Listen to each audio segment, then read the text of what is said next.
The Volkswagen, outward bound to the highways of the world. This is the story behind Volkswagen, a household word in 100 languages, the car that built a company and changed an industry.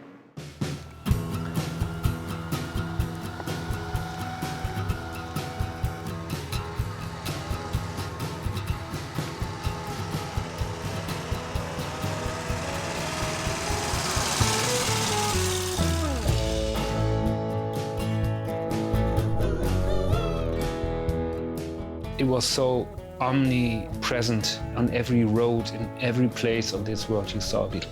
You grew up with one. If you didn't have one, your neighbor had one, or your grandma, or your friend. They were everywhere. They were ubiquitous. They were Beetles in every little town, and they were the car that stood out. They were the ones with the engine in the rear. They were cooled by air instead of water. They did everything a little bit differently. Everybody has a story with a Volkswagen. Everybody tells you, oh, my first car was a Volkswagen. I learned to drive in a Volkswagen. It has become an icon. It's part of the human story. Just the contrast that a car could begin in Nazi Germany and then end up in the summer of love. It struck a chord in a really deep way with me. It's not a perfect vehicle by any means. It's a car that people accepted the flaws as being a part of the personality. And globally, it's something that brings people together. They seem to make people happy to see when you're driving past somebody. There's something about being in this little car that's really just one of my favorite places in the world, it is. The way everybody knew Volkswagen, they were the honest car company.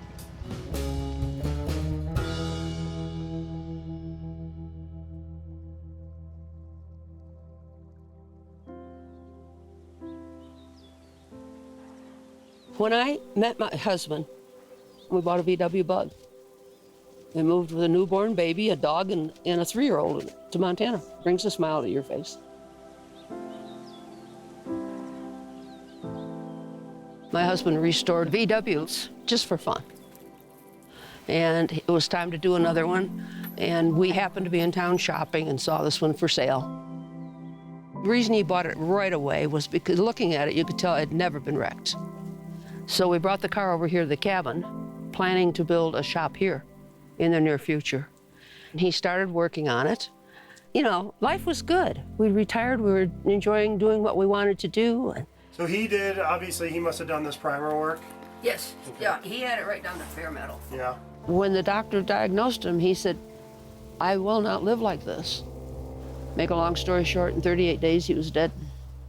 It was very quick, very unexpected. So the Bug was in the barn at the cabin here, and that's where it sat for the next 20+ years. It just left me kind of in a daze for a long time. You gotta understand, he was not only my husband, but he was also my best friend. We were extremely close. So then it took a long time to get over that, and the car sat here, and...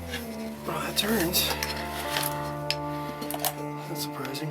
Right after my father passed away, we wanted to do something with it. I felt like it would almost be disrespectful if I tried to take over at that point because I didn't have the experience or the knowledge that he did.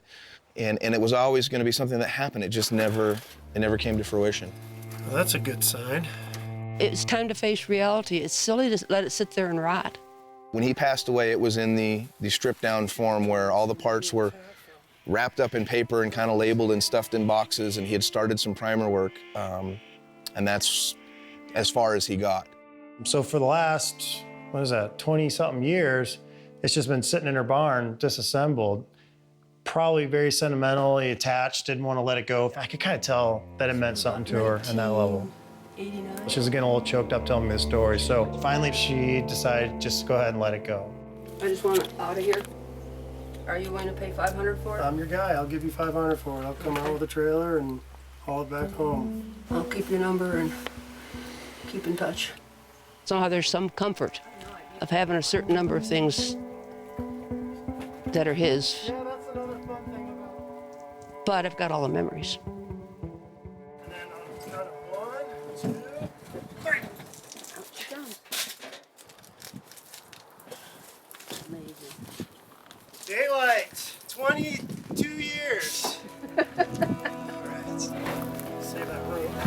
Nice pack rat nest in there. Careful not to breathe any of this.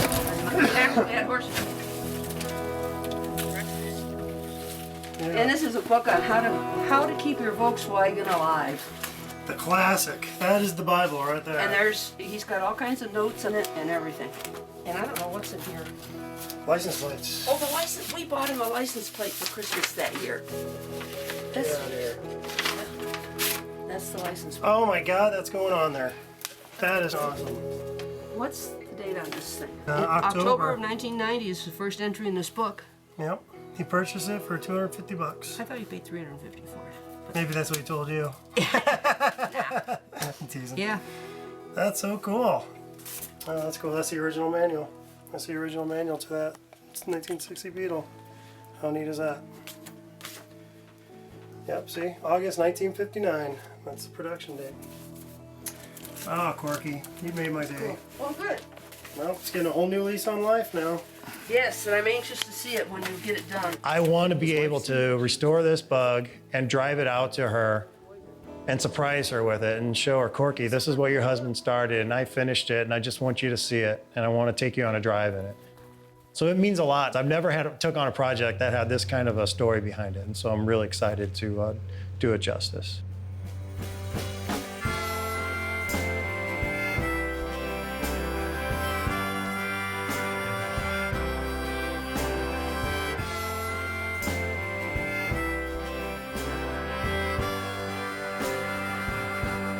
Here in LA, everybody uses their car like another room in their house. You know, they're doing their nails and texting and on the phone and drinking coffee and pastries and driving to work. And in this, you just tend to be driving your car. That's it. Okay. All right. I'm going to attempt to do a left-hand turn. Good luck with that. The SUVs look pretty big when they come up In behind the you. rear view mirror. Those little windows. Like a tank. There's a fucking tank behind us.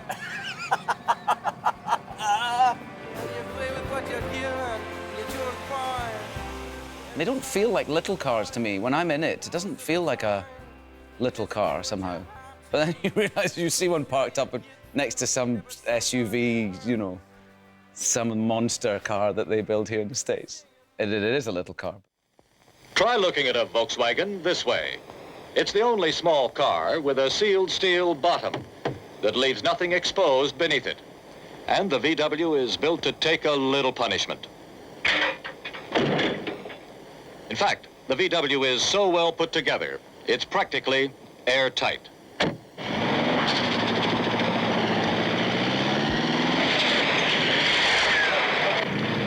Now, what other car gives you this kind of quality at this kind of price? There's a certain nobility about it. There's a certain honesty about it, which I think is what people respected about the Beetle. It's always been a really rugged, kind of trustworthy car. I mean, the Volkswagen seems to have a personality that some other cars lack, and it's hard to put a finger on, but to look at it and try to analyze it, there's a softness to the design. It's kind of homely. It's kind of cute. I love the way they look. It's got a little smile on its face and you approach it from every angle. There's such a pleasing shape. And the Beetle, I think, is friendly all around. It has a nice face, but it's also nice bottom. The car is very feminine in a way, but it's also a tomboy. It's very tough, you know? The car has these very nice curves. I mean, it comes from the whole idea of streamlining, but it also has a curve that's a very natural and organic curve that you can see in many different forms of nature. Even its nicknames all over the world are usually of animals or creatures of some sort. There's always this organic connection to this car, and I think it looks like it just created itself. Si tout devait recommencer, il ne faudrait pas oublier les coccinelles.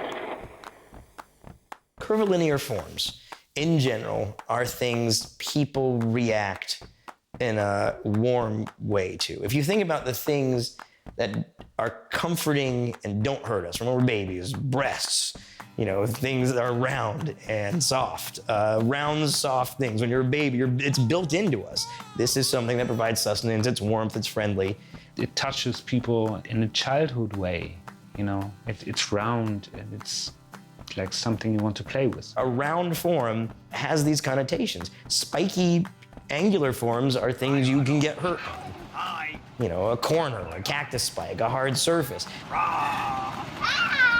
You can try to explain it through like form and function. This car was tested for 20 years to get to the absolute minimum of what was needed and necessary. I mean, that's what nature does. And so for something to feel natural, it's actually just fulfilling its function with the least amount of work, you know? And I think this car does that, and for whatever reason, that gives us a sense of its life. It feels like it's alive. That's kind of the feeling you get with the Beetles. And I always say that the Beetle is the member of your family that sleeps in the garage. I'm sure that's why the Herbie films came about, because it really does feel like that when you're driving them. There's little quirks in all of them. They all have they speak to you in slightly different ways. It almost has good days and bad days in the same way that I do. And I think that companies like Disney did a good job making people think that this car's alive. I tell you, there's more going on here than meets the eye. You know, they're not alive. Come on. But you wish they were.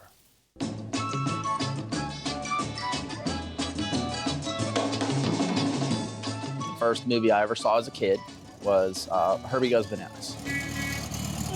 It literally is one of my first real memories, and basically just being completely fascinated and enamored with the fact that this car could be a friend.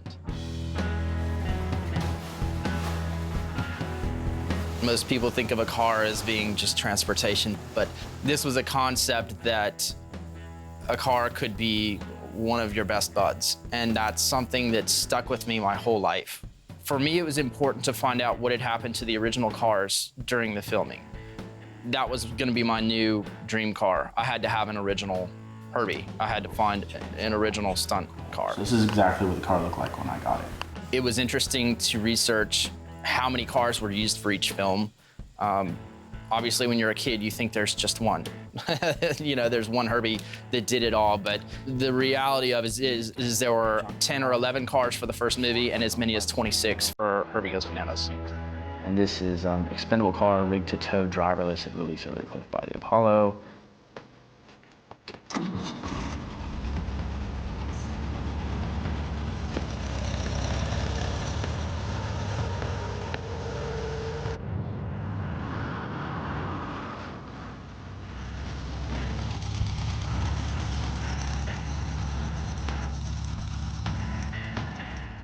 This particular car was number 10 for the Love Bug. I left all of this stuff exactly like it was when I got the car. I didn't want to do a restoration on this car. I basically wanted to preserve what was here and make the car functional again. The last scene that this car was involved in is sort of what sealed its fate for the Love Bug. You see the car catch air and it goes down a ditch, cliff, whatever you want to call it, and it's basically never seen again. Now in the movie, they cut to a tree and the car is hanging from a tree, but that's not this car.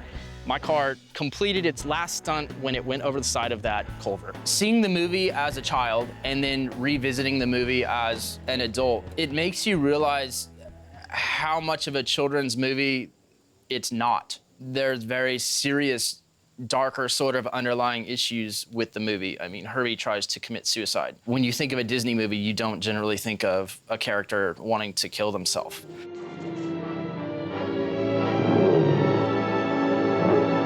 No, Herbie, don't! First, back up. Herbie, come on, baby, it's gonna be a beautiful day tomorrow. And I think everybody loves the underdog aspect of it, the plucky underdog that comes out on top, and who doesn't love that story? But I've seen the movie more times than I care to admit. But this is how he packaged everything so when we picked it up. And what's neat, he put out all the windows in these burlap bags. This is a vent wing window was wrapped in this newspaper, which is dated Sunday, June 14th, 1992. The Spokesman Review and Spokane Chronicle. $700 74 Bug, missed those prices. 67 bucks, 1,200 bucks. I wish I had a time machine. This is just a hobby for me. I mean, I'm a garage hack, and I just learn as I go. I'm a tinkerer by nature. I love to take things apart and try and put them back together. And it's just a lot of fun. It's a way for me to kind of get out of the stress of day-to-day life and just get out to the garage and just work on something. And the hunt is a big part of it. You know, there's always that treasure hunting side of you that's just, you know, takes you back to a kid when you go Easter egg hunting for Easter. It's the same scenario. You just get excited when you start finding them. So anyone got 30 bucks on them? And even if they're a complete basket case, it's still fun to find them and try and extract them. And I'm always on the hunt looking. Palm green, sand green, palm green. I call it more of a resuscitation than a restoration. I'm not trying to get a show vehicle here. I want to get it back to where it's in good drivable condition.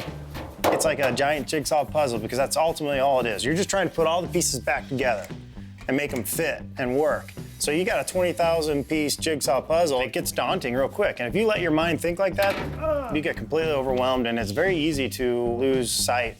And that's why you see a lot of unfinished projects out there. One thing I've learned over the years is to take one component at a time.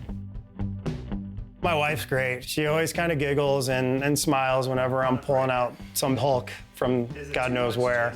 And she loves seeing them too. My wife is from Brazil and she's grown up with Beetles and buses her entire life. But she's used to it enough now so she knows. I mean, once the parts start infiltrating inside the house, then we got a real problem. And I hope it's gone soon. Do you? Everything tends to stay out in the garage and out in the back of the house and whatnot, and she's okay with that. And she knows that, you know, it's a hobby that I enjoy.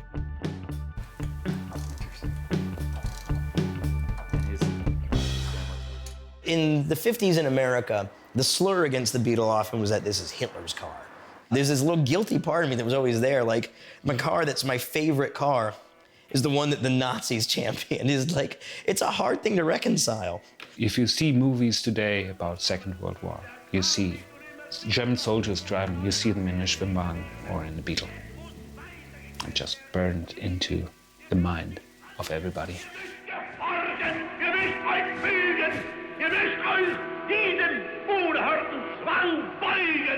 Not only Volkswagen, but Germans as a whole have a bit of a problem with the Second World War and what happened. The Chancellor Hitler at the time wanted a car for the people. There was a new Autobahn system all over Germany, and he wanted a practical, cheap family car that people could afford to, and that would have a good sort of fuel consumption. Ich freue mich, dass es der Fähigkeit eines glänzenden Konstrukteurs und der Mitarbeit seines Stabes gelungen ist, die Vorentwürfe für den deutschen Volkswagen. The thing about the Beetle is that it's had its story told possibly more often than any other car. It's supposedly a well-known story, but the problem is it's been mistold vastly more often than anything accurate has been told. There's the misinformed side of the people who think Hitler designed it, which of course, that's not true at all. Hitler wasn't an automotive designer, as you may or may not be aware of. He had another line of work that he was quite involved with. The people who are a little more informed usually will say Ferdinand Porsche designed it, which is not inaccurate as such. Yes, the actual final design that became the Beetle did come from Ferdinand Porsche, and he, refined it to be the most recognizable auto design in the world. But that answer is missing a huge, huge component. Cars had become the big question of the future, after the First World War. So you had many people talking about it, writing about it, thinking about it in the universities, in the newspapers, all over Europe. In America at the time, Henry Ford had invented the Model T, which was a people's car. The idea of what was happening in America, this mass motorization where normal people working normal jobs could afford a car, that was a huge change. A car comes off the end of the line every 10 seconds. People were talking about that in Europe on many different levels, hoping that somehow they could create a car that would do what the Model T did in America. Ferdinand Porsche did not come up with this concept of the car that became the Beetle just out of thin air. There were a number of designers experimenting with various pieces of this. He's actually working within kind of a collective school of thought, a general set of ideas for what could make a great people's car. And there were some very key players. that arguably did more to develop what the Beetle became than Porsche did himself. Some of these people have been almost erased from the historical record. There was a motor journalist at the time named Joseph Gans. He wrote for a magazine called Motor Critic. He was a Jew. You have a very important person, Joseph Gans, writing about it quite a lot and making a big stir about Germany needs a car, needs to motorize a population like America, and this is the future. He himself was contracted by companies to make cars as well, to design things. And when he started designing cars on his own, he would use a backbone chassis, again, something that you'll see later in the Beetle, swing axles, also the later Beetle, engine behind the driver, and streamlined bodies. And if you think about what the early Beetle was, it was all of these things. And he actually called this car the Bug. So we even get etymological names. The seeds of what became the Beetle were there. This was a pool of ideas. And one of the biggest people who input into that pool was Joseph Gans. He was incredibly vocal, and he was unabashed in going for this idea. He had a lot of passion for it. Gans' biggest success was a car called the Standard Superior. And the Standard Superior, if you look at it now, looks a hell of a lot like a very, very early Beetle. The Standard Superior was a little Beetle-like car. It was two-door, it had a backbone chassis, rear-mounted engine, and this car was sold. It was sold, and it was sold under the name Volkswagen, in the generic sense of the name. There's ads from that era, Standard Superior, and it cost like 1,600 Reichmarks, and it was one of the cheapest cars you could get in Germany at the time. You can trace the roots of the Beetle back to Joseph Gans as much as you can Ferdinand Porsche, I believe. Many of those people were Jewish, as it turned out, and were persecuted when the Nazis came to power. So a lot of their stories have sort of gotten lost. He was eventually forced out of his position in the magazine Motor Critic because of pressure from the Nazis. They were taking away his livelihood. He was actually imprisoned. They just made life intolerable for him. And these people used his status as a Jew as a way to basically just eliminate him as any sort of credible threat. And in the end, they won. Joseph Gans was effectively erased from the VW story.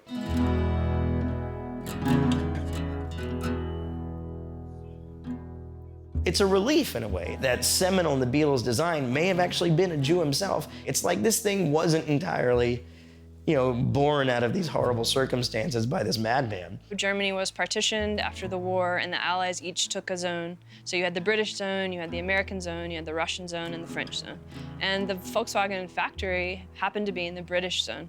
So it's a kind of difficult thing to stomach, the idea that Hitler was involved. So I focus more on the British Army going in there and teaching the bloody Nazis how to behave, That's what I like to focus on. Part of the reason why the British were so eager to get it up in production was so the Russians couldn't have it. There was also a big economic need because a lot of Germans now were suddenly destitute, without jobs, without anywhere to go. The British really kind of fell in love with the car. There was a man named Ivan Hurst who was a British officer who found himself in control of the plant at the end of the war, and also unexpectedly sort of fell in love with the car in a way that would forecast the way millions of people would fall in love with the car. It was largely due to his efforts that the car survived the occupation of Germany and eventually was in the position to become a mass-marketed vehicle.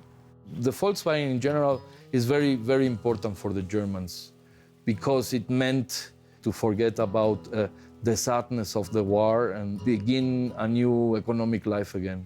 So the Beetle was like this refugee. It should have been in this timeline that died off.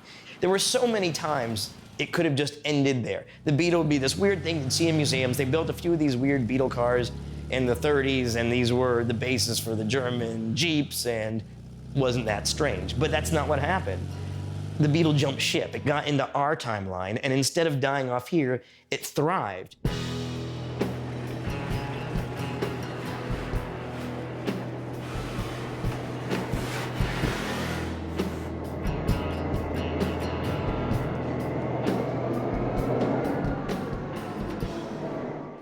Working in the food industry, my job is considered art, but to me it's a craft because it's a learned skill. Whereas I guess art is something that's more inherent. Daddy, can I have chocolate? You want chocolate? Yeah. Eat a little bit. Just a little bit? No, I want it on my mouth. The original color of this Beetle was all black. What I'm thinking, it would be nice, because we want to put the logos on there to really make them pop. If we do two-tone and do white on the lower and black everywhere else, that'll pop really nicely, the Posh logos. What do you think? I want a Posh chocolate. Can you pull that logo off? Yeah, it's going to be a magnet, so we can take it off when we don't need it. It looks like it's painted. Exactly. That's nice. We can do a Posh surfboard on top. That would be neat. I'd love to make a Posh surfboard. So we could either do it like this, or we could do it like this. It's going to be tough. I can definitely match that paint. Daddy. Yeah? Yeah.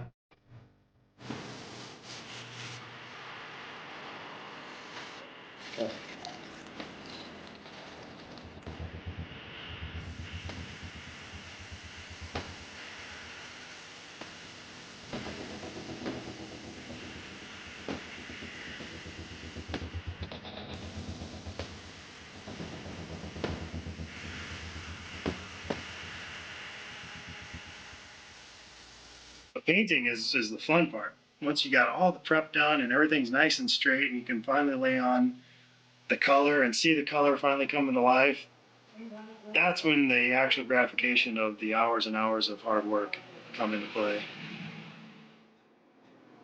Every time I paint is a learning experience. And what I learned from this experience is I really don't know shit. There's no end to what you can do when you own a car. No longer locked on the land, the farmer's wife can get away from the farm for a while and take the baby down the road for a visit. Humans have the desire for two things, and that's freedom, but also control. And those two things don't necessarily go together. You can't have anarchy and structure. But when it comes to mobility, we have a way to look at it in a different way. We are always trying to be free, which means we want to see more and do more and experience more and have the chance to do what we want. And mobility is a reflection of that.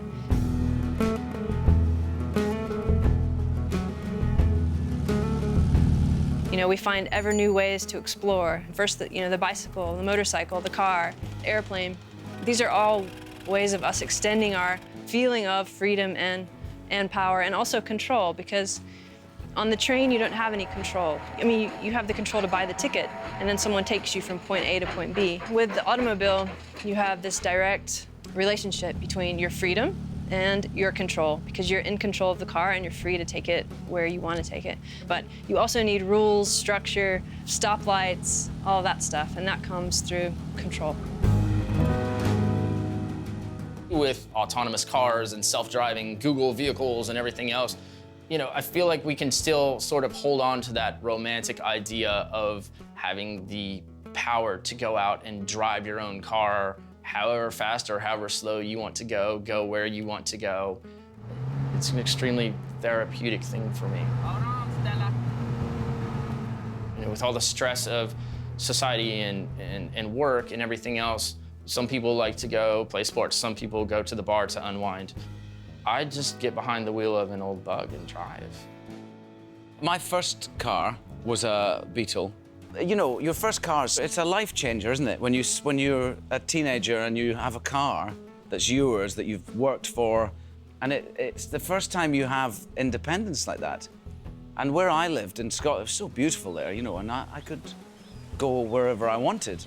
And I'd been sort of limited to places that I could cycle my bicycle to. And now I could go much, much further. I could drive it into Edinburgh, I could go to Glasgow and go to big cities. I remember I had a stereo in it, and I had orchestral maneuvers of the Darks album. There's some music now that when I hear, I'm just back in that green Beetle.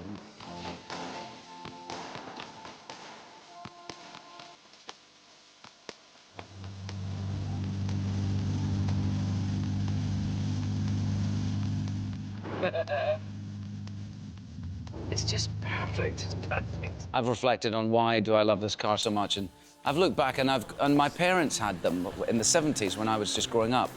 There's a picture of my mother holding my brother as a baby, who's 2 years older than me, in front of a red Beetle in Glasgow, I think.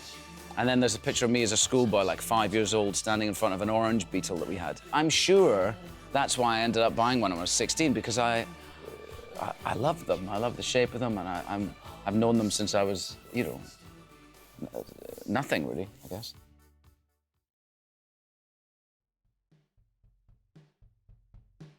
My goal is to get the interior done and then work my way out. Once the interior is completely done, then it's focusing on the mechanicals like brakes and shock, suspension, engine, wiring, and then boom, turn the key and see what happens. Hopefully it doesn't.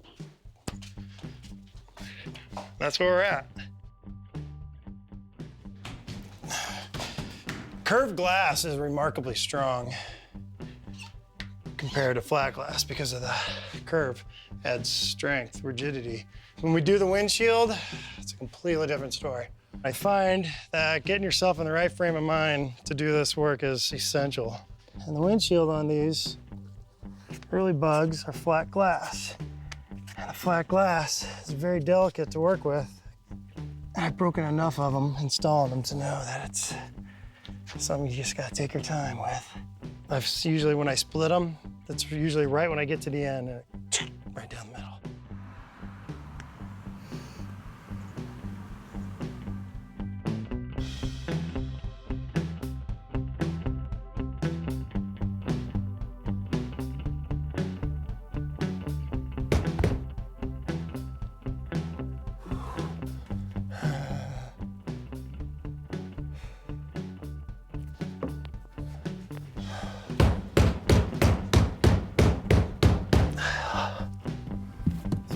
This cord through it.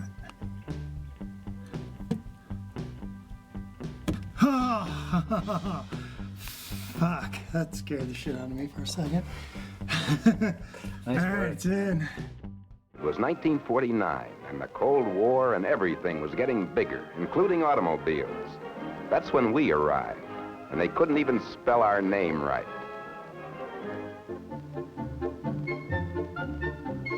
The whole thing seemed like a comedy, because were they actually going to try to sell this in the U.S.?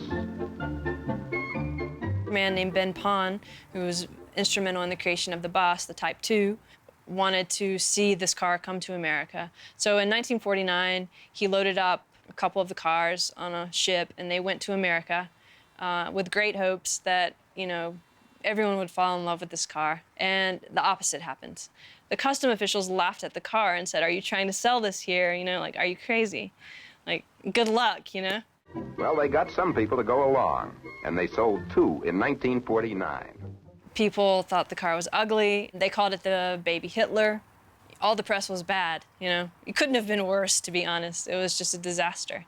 So the car was definitely not embraced by America at first. Vacation, that wonderful American institution of going new places and doing new things. In the 1950s in America, it was a boom time. And cars became very big, and it was all about sort of the glamour and the ornamentation and the bigness. So you can see how the Beetle didn't fit into that at all. It was sparse and, you know, the opposite of all of that. But then you had another generation that was growing up, and they looked at what their parents were doing and all of this consumption and big houses and keeping up with the Joneses, and they didn't really want that. There were people in America who were getting a little sick of these massive, thirsty cars. And so you had a countercultural movement in the 60s. Like all countercultural movements, it's basically doing the opposite of what had come before, more towards simplicity and freedom.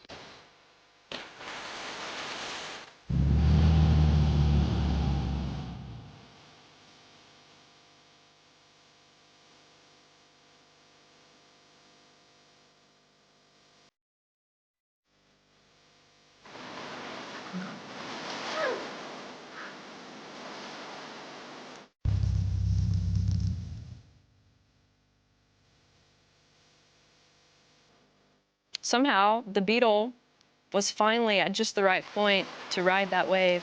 It was really a matter of timing because it couldn't have worked before this exact moment.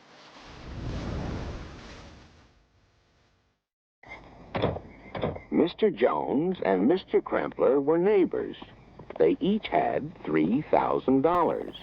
With his money, Mr. Jones bought himself a $3,000 car.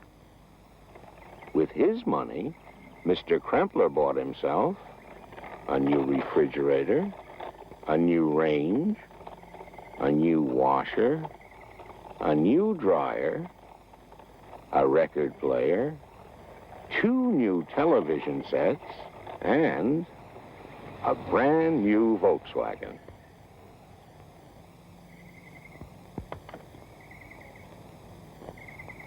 Now Mr. Jones is faced with that age-old problem, keeping up with the Kremplers. Here was a car that was being marketed as different, as honest, as meaningful, and that was stark contrast to all other cars that were out at the time. And that's what they sold themselves on, these very humble ideas of what a car could be. And a lot of this came from the advertising campaign that Doyle Dane Bernbach came up with in the late 50s and early 60s. That was most Americans' first real introduction to Volkswagen.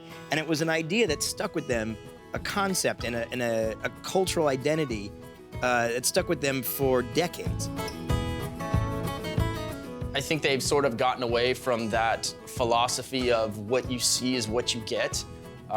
There's an honesty about that you don't really see anymore.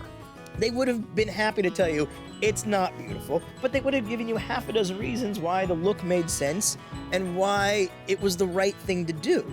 And it all would have worked. Nobody does that anymore. You can't get that honesty in a car company anymore. It just doesn't happen.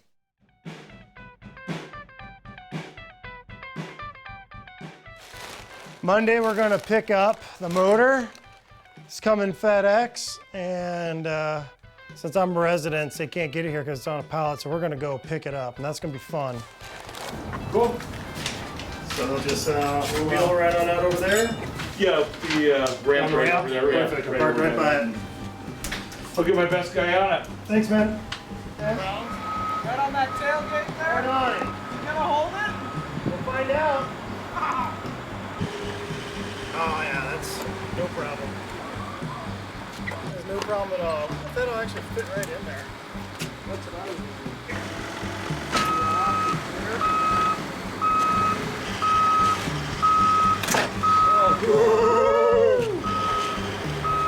Oh, there is notches on there. Yeah? Oh man, that's a lot of weight. Sure is. I would. I'm gonna put it inside. Oh yeah, it's gonna be perfect. It's like threading a needle.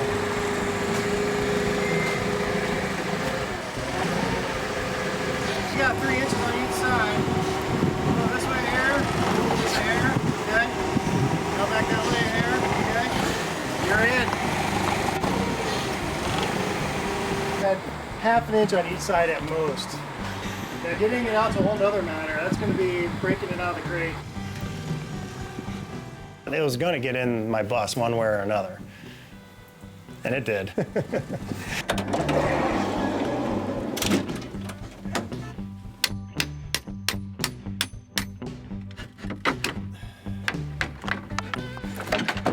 This is my very first turnkey motor.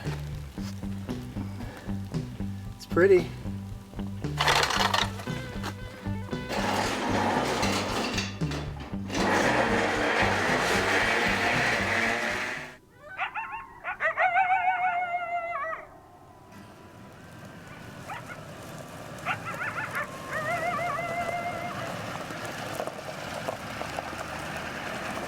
Nice to meet you. No, very, very cool. Yeah. Bathroom, drink, coffee. I'm good right now. You're good. I'm assuming you probably want to see your car. Kind of a lot. You kind of waited a little while. Yeah. Oh, look at that. Very, very, very, very cool. Cool piece of history. I'm dying to get it in the light there and really check it out. This is a 1950. And it was one of the first Beetles that was officially imported into the U.S. And I think it was a total of like 163 Beetles that he brought over in 1950. And this is one of those cars. Here's a copy of the birth certificate. shows where it was produced, where it came to Hoffman in New York. So this shows the motor number, which 219427. Right there, so 219427. So that's the original engine for this car. That's such a rarity to find one that hasn't had the motor swapped out. It's just, that's really, really, really cool. The car has a story to tell. So it's not just another 50 Beetle, it was one of the first Beetles that came into the US. And the US is a major market for the Beetle throughout the history of Volkswagen. I mean, these first few cars as they came over were the drop in the water that turned into the waves that took it so huge. The Beetle became this mass market phenomenon. More cars of any model of the Beetle have been made than anything else. I love those pictures of the factories when you just see hundreds of Beetles lined up or the loading onto double-decker trains, and I love looking at all those pictures. It's like I feel like a kid in a sweetie shop. I wish I could get in there and take a few, have a few just for myself. They're produced all over the world and assembled in many different countries. The biggest factories, Germany, Mexico, and Brazil, but parts being assembled in Thailand and Indonesia, South Africa. I always feel like that when I look at them. I like the older ones, I like the newer ones. I'd like to have a 70s Beetle again, you know. I'd like to have one from every year. That's not asking too much, is it?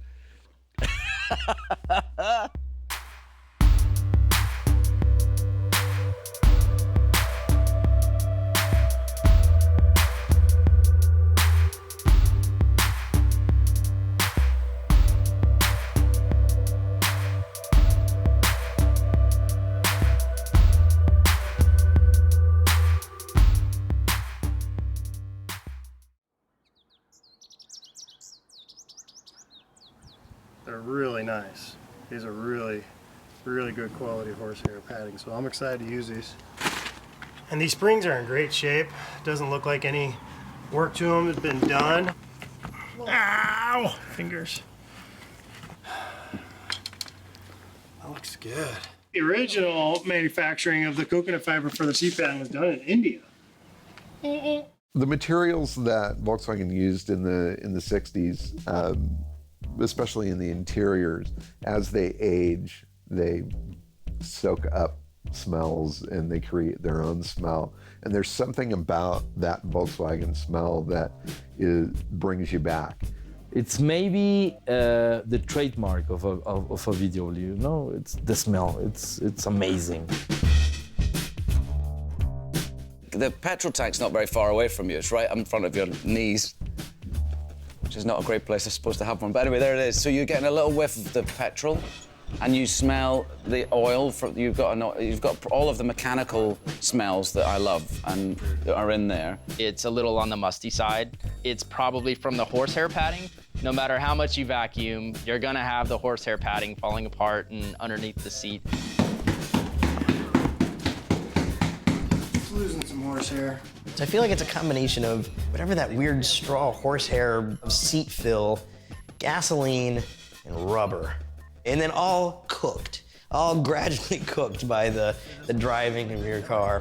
I mean, it's so airtight in there. All of those smells are just creating this great Volkswagen Beetle smell that when you open the door and get in, you're enveloped by, and smells good. For me, the Volkswagen smell is my childhood. My mom owned a very nice, low mileage 66 Bug. This was a car that my mother picked me up and dropped me off to school in every single day. And that was the highlight of my day, was getting picked up in that car. The moment I would sit in that car and I would smell that, everything was okay in that moment. It's just an incredibly nostalgic smell. And I recently lost my mom, and that smell is really gonna remind me of her more than anything.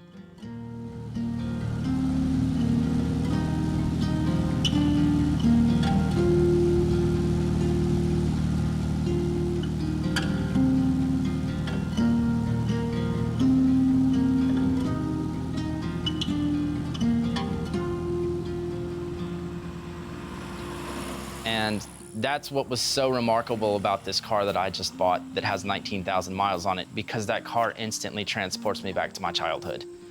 My parents would take me to Volkswagen shows when I was 8, 9, 10 years old. I mean, I didn't even have a driver's license, and they would drive me 8 hours one way to go to a Volkswagen show.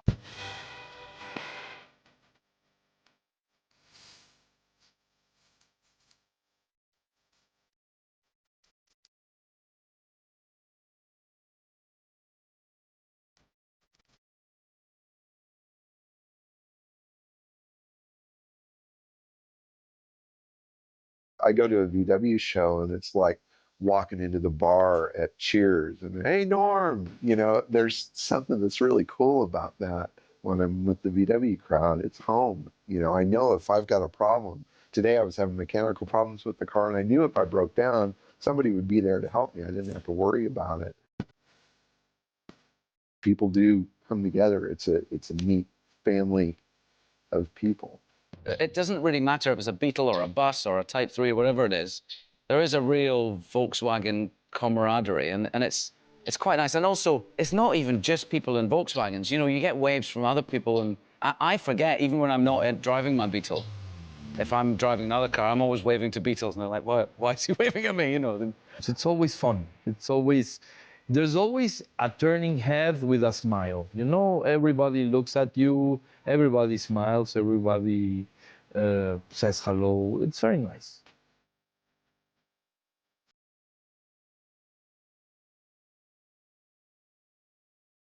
It's a relatively inexpensive hobby to get into, for one. So if you're gonna restore a car, so to speak, or build a kit car or a Baja Bug, or to go for the cowl look, or just to go stock, it's compared to other cars that you could get into, it's still relatively inexpensive. The Beetle pan itself, the engine, transmission, wheels, body, pan of the Beetle, was an independent unit. You could lift the body off a Beetle and have a drivable chassis. They weren't just economy cars. People would have a lot of fun in these things too. The Myers-Manx, the first dune buggy that we think of as a dune buggy, fiberglass body on a Beetle pan, and you had a good time, and it was cheap. That opened up an entire industry of kit cars, the likes of which we still have never seen replicated today. Like you could make a Beetle pan look like almost anything. It's kind of neat seeing the Beetle in particular being able to take off on so many different platforms, that on that chassis you can come up with so many different configurations. It's almost like the Mr. Potato Head, because you can put so many different pieces together on it and it always works no matter what. They always tend to fit and you can turn it into something really cool.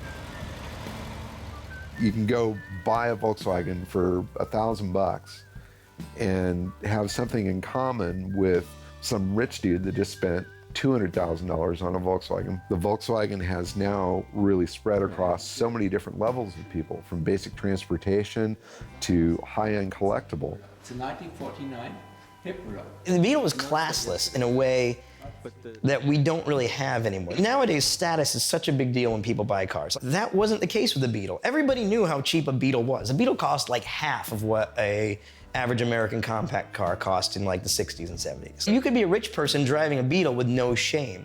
You could be someone famous in a Beetle, and it was like, cool. It's a force that kind of holds everybody together, and I like that a lot.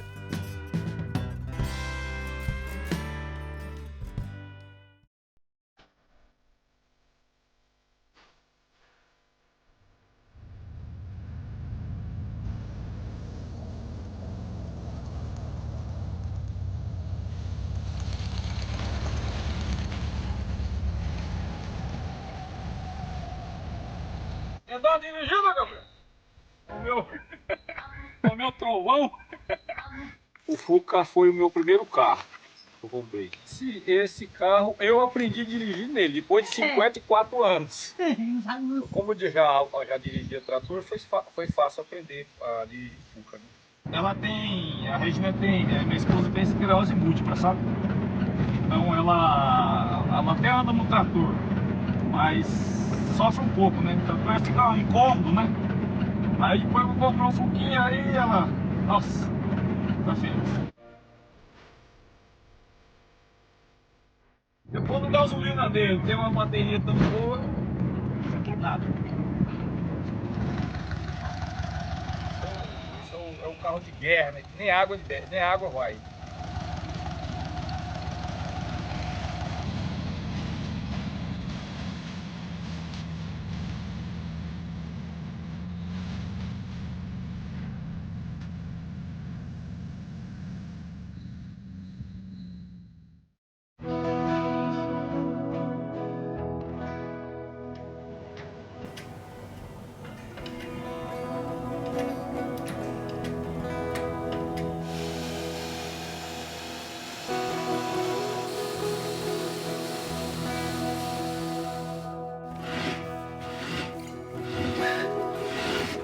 is the clutch. Brand new, Sachs. Clutch alignment tool goes in through that pilot bearing that we just replaced.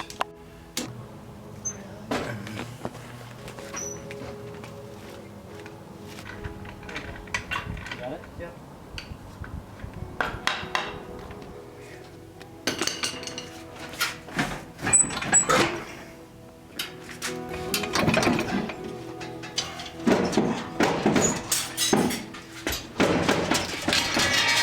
Damn it.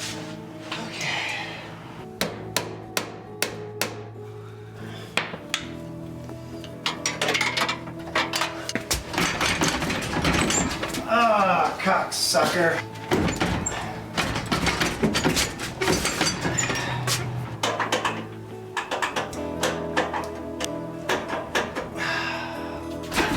I have no words. Well, there are moments that you get so incredibly frustrated that you want to just basically light a match and walk away. They all teach you patience to a certain degree. Just when you think that you turned a corner for the better, something else will set you back. And you just gotta, sometimes you just gotta learn to walk away and sit down in a quiet place and think about it for a bit.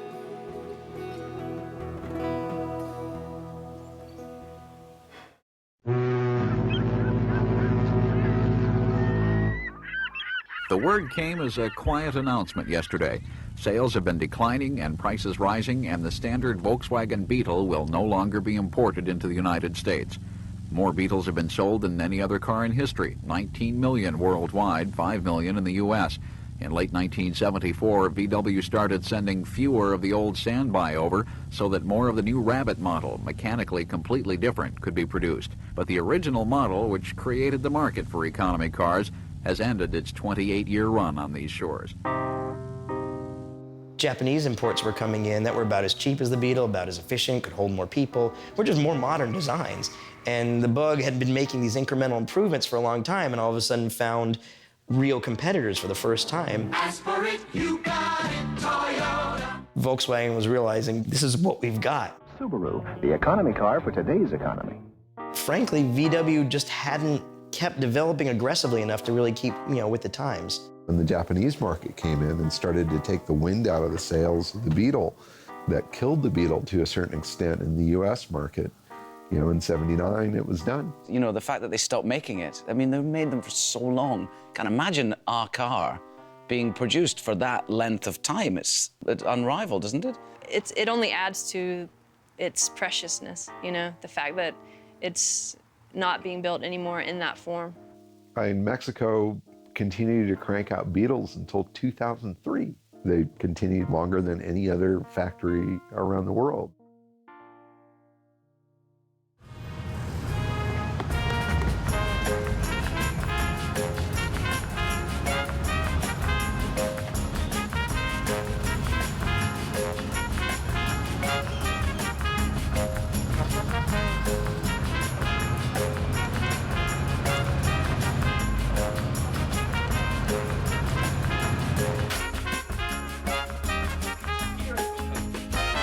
Well, VW went into Mexico pretty early, into the 50s. The Beetle was extremely well suited to Mexico in particular. Mexico had that combination of a population that needed good, cheap transportation, road and working and living conditions that tended to be a little more difficult, which would kind of weed out some of the more fragile, cheap cars that would have been out there.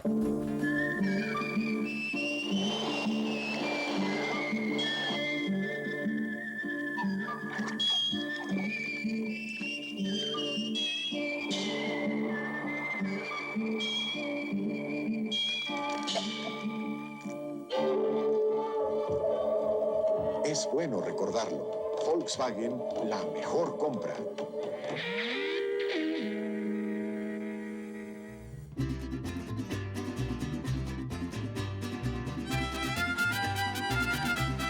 You couldn't go anywhere without seeing a Beetle in some capacity, be it a taxi or a civilian used car. Beetles were everywhere. Beetles are what made Mexico function. It's a big country. Big, hot, dusty roads, so not having to fill a radiator was kind of a big plus. So with a combination of simple, accessible, rugged, common part swapping between the various years. All of these things added up to something that works really well for an emerging country. And the same reasons why it was successful at all is why it made sense as a cab. If you're driving it every day and you want parts available, like why would you pick something exotic for a cab? And it makes so much sense that they even overlooked some of the flaws in the Beetle for a cab. Two-door is not an ideal cab, but they always took out that front seat and you just climbed in, piled in the back, and however many people you can cram in there. And it worked. And it worked for a really long time.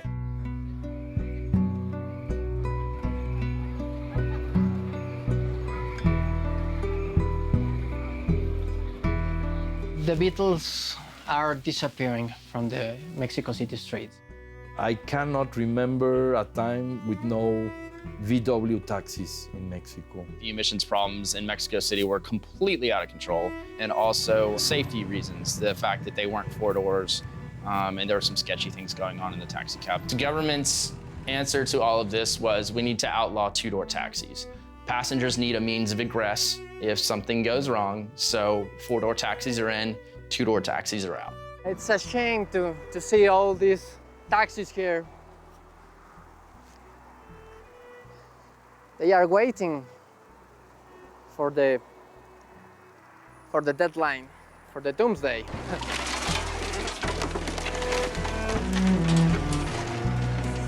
There was a lot of bad feelings about the Mexico City taxi.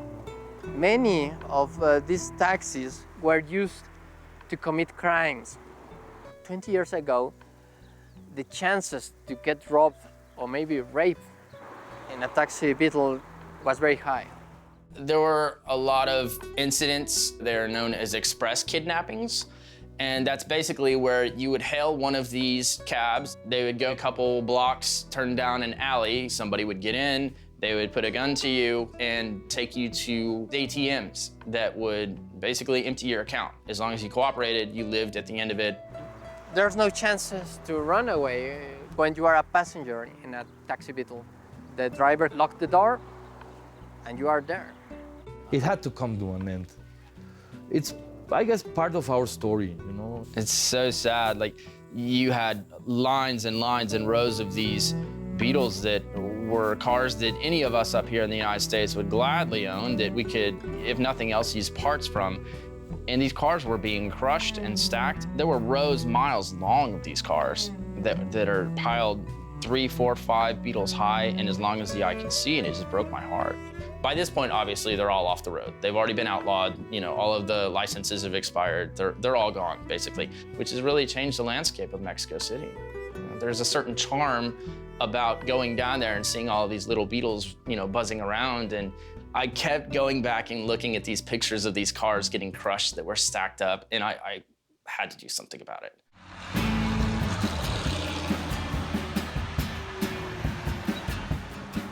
I think back to like the 50s and 60s, and I'm always questioning why people didn't think to save more of these cool cars, these significant cars.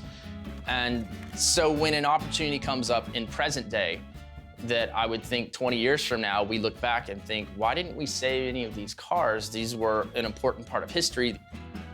I don't know, I think it's another one of those big collectibles like Herbie that just sort of sits in the garage, but I get a certain satisfaction from knowing that I was able to save one and that there's one less Beetle that got crushed.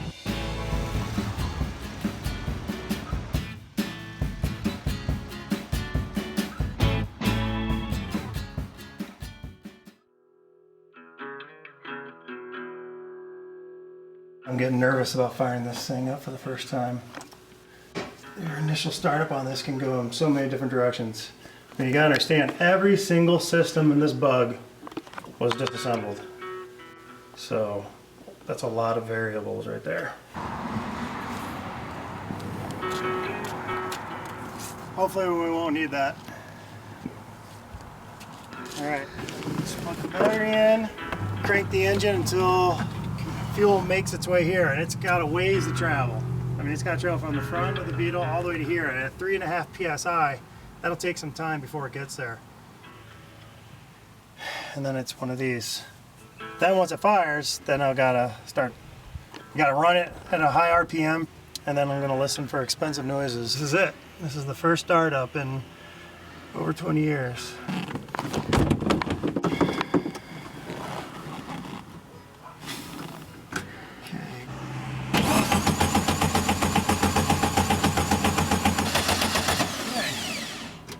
Made oil pressure, roll the green light went off. It sounds like my battery is starting to wear down too.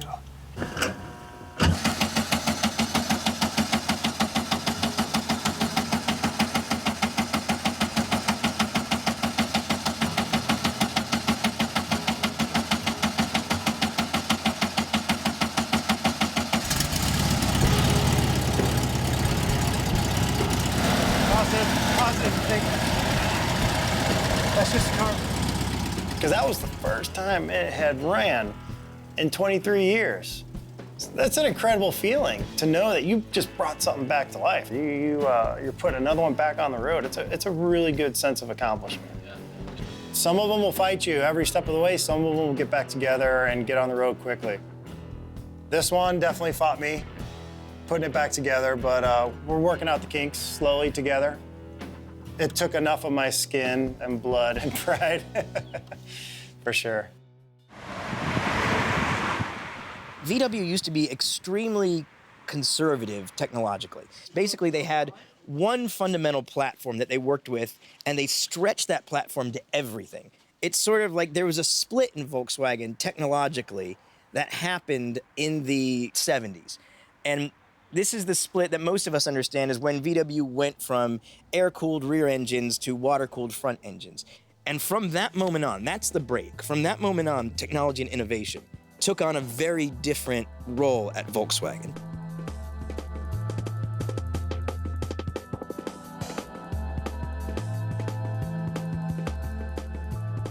In '98, the new Beetle came out, and all of a sudden Volkswagen was in the eyes of America again. Even though they had been here during the 20-year gap, dealerships were closing. It was not a real happy time for Volkswagen in the US. But the new Beetle was really the shot in the arm that they needed.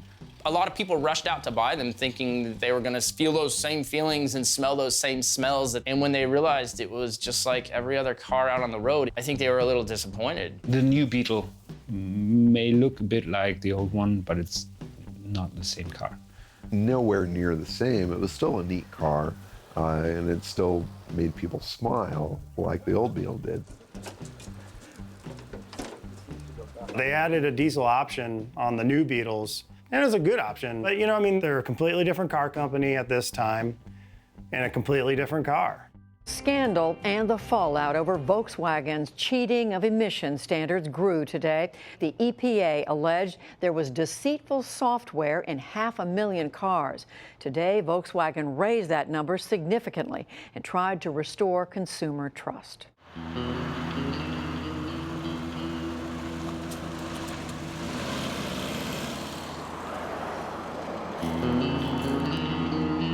The way everybody knew Volkswagen, their original reputation was they were the honest car company. When it was found that Volkswagen was cheating on their diesel emissions, there's a lot of interesting things going on there. For one thing, they sold the cars under the guise that you're doing something good for the environment. You're using less fuel. They were selling these things as clean diesels. That was specifically what they called them. The person who's going to be interested in such a car is someone who gives a damn about the environment, about their economy. And VW's lied to them. There's no way around it. They were lied to by a company. And that's a really hard thing to recover from. Our company was dishonest with the EPA and the California Air Resources Board, and with all of you. And in my German words, we have totally screwed up. What you've got, your three goals are power, efficiency, and cleanliness of exhaust. And you can't have all three of those. So the question is, why did VW feel like they had to have everything?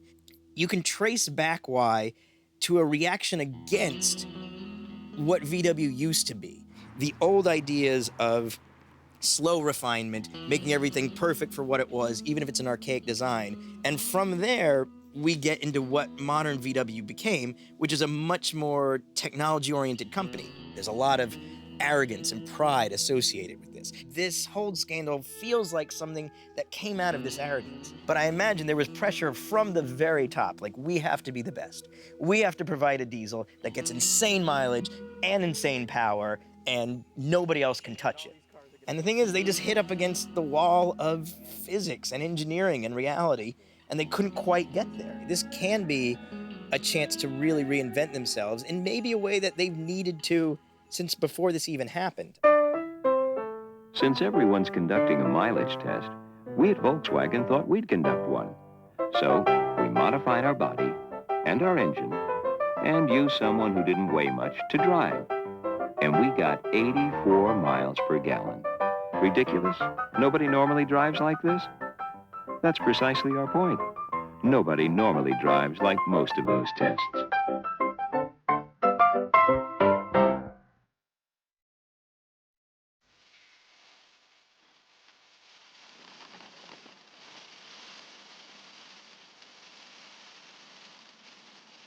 Oh, dude, these magnets turned out perfect, man.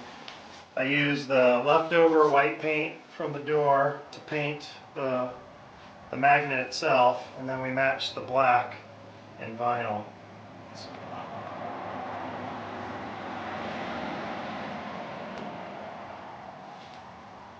Yeah, it's beautiful. Looks awesome. The number you dialed has been changed, disconnected, or is no longer in service.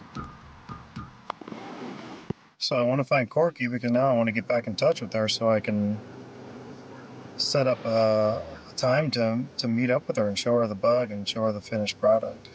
I'm not exactly sure why her number would be disconnected unless she moved. So I gotta try and figure out a way to get in touch with her or a family member. I can try Facebook. If you feel you have reached this recording in error, please check the number and try your call again. Oh, there goes a hubcap. We gotta get that. Shit.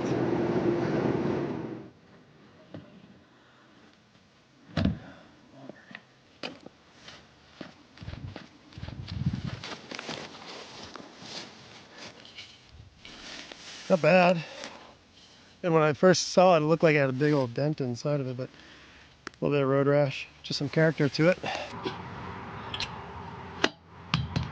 All right, so moral of the story is keep it at 63. 65, hubcaps go flying off.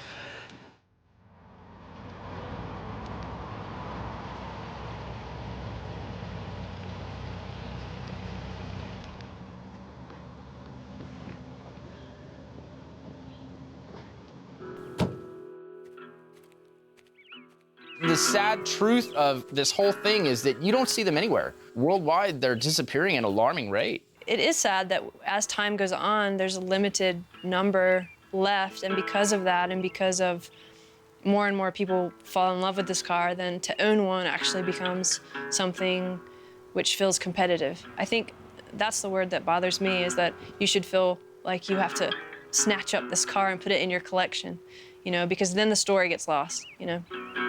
And if you lose the story, then I do think you're losing the heart of the car. Something that was so common is now incredibly unique. How crazy is that in just 40 years? In recent years, scrap prices have gone up a lot. So you've had a lot of the older junkyards in the Midwest especially and up north basically cash out on these cars.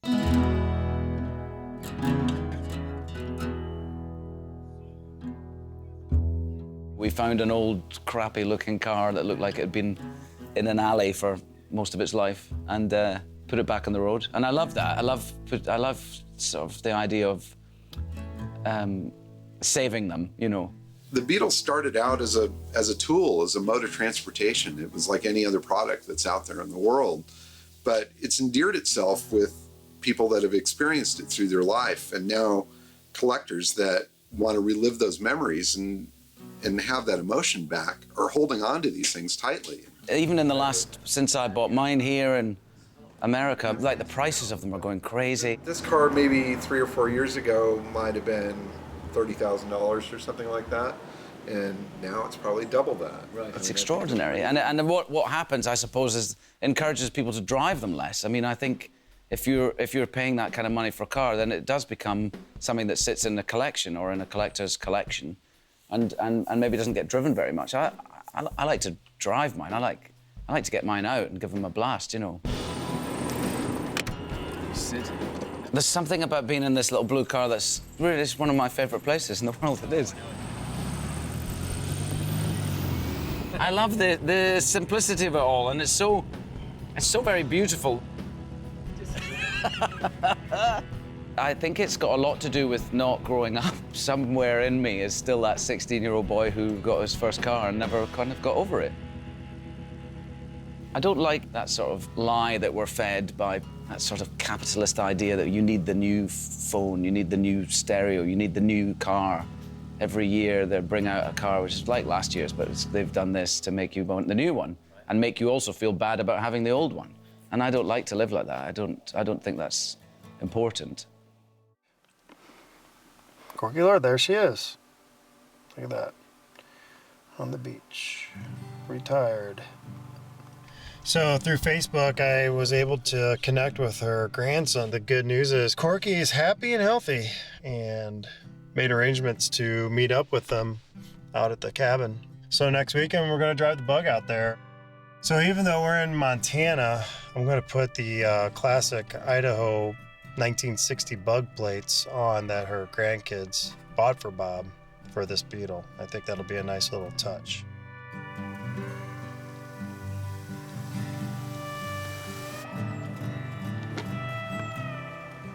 I really hope she likes it. I'm not exactly sure what her expectations are, if she has any expectations. I'm excited to take it out to her and follow through on my promise. It was a beautiful fall day. The sun was shining. You know, it was finally first real opportunity I had to get it out on a long drive, and gave me a lot of time to really reflect back on the year leading up to this moment.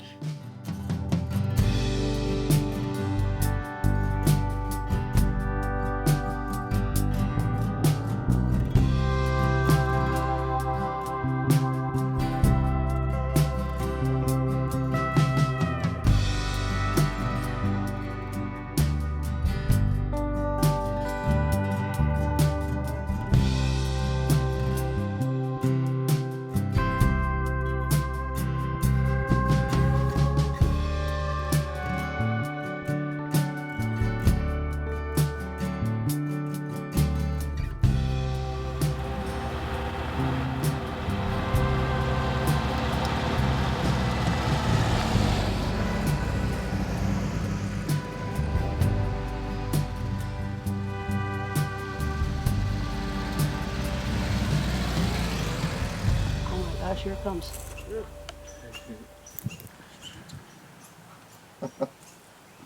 Doesn't look like the same car. No, it doesn't.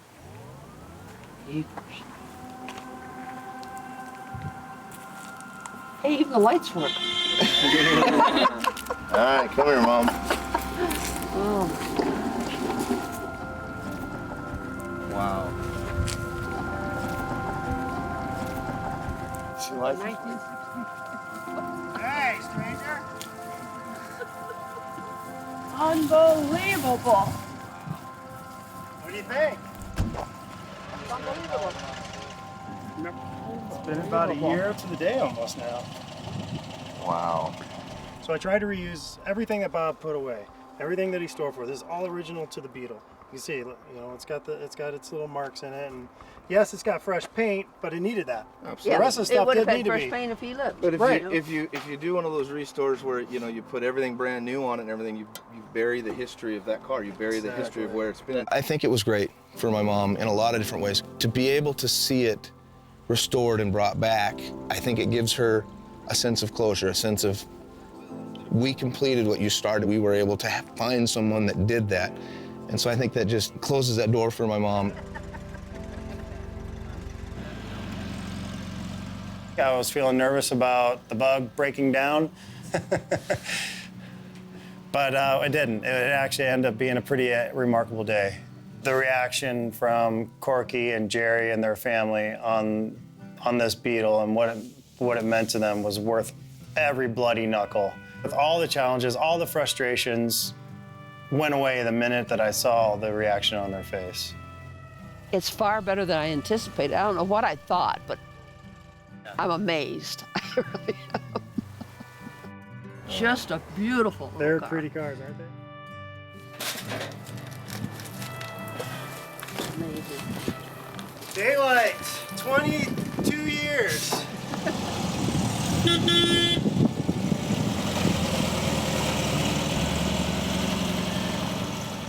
Knowing my dad gave out very few hugs. He loved me and I loved him, and that wasn't a question, but he was old school. He wasn't that, always hug your son kind of like we are as fathers.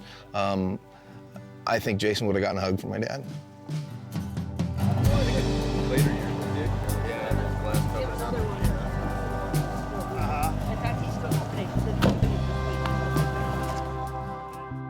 Nuts and bolts. That's what a car is. It's nuts, bolts, it's rubber, it's all of these things put together, an inanimate object.